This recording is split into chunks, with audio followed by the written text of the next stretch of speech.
Akiaria mucemanio-ini wa mwena wa Naivasha, Roba uria ni gavana wa Mandera augite kaunti imwe ta Nairobi ni ikoretwo ikigunika na kigina giki undu uria utafati gukorwo ugikika. Evaluation need to be done and the money need to be released, and CRA stopped from not only reviewing but thinking of even reviewing, because after the money has been used and the projects that it has done evaluated scientifically in comparison, because that is what the law says.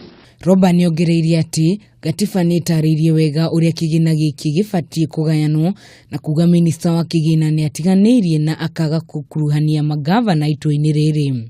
These deliberately marginalized counties are now at reasonable development level with the rest.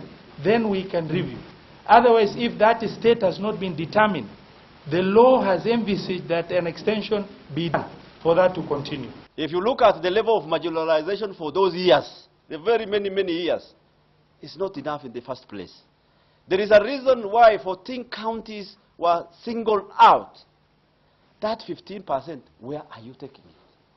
Minister wa ukuria na utaburukio wa mahinya Eugene Wamalwa nereganite na ritana ria magavana magitiro kiwatho hari kunyitagwo mari wafici.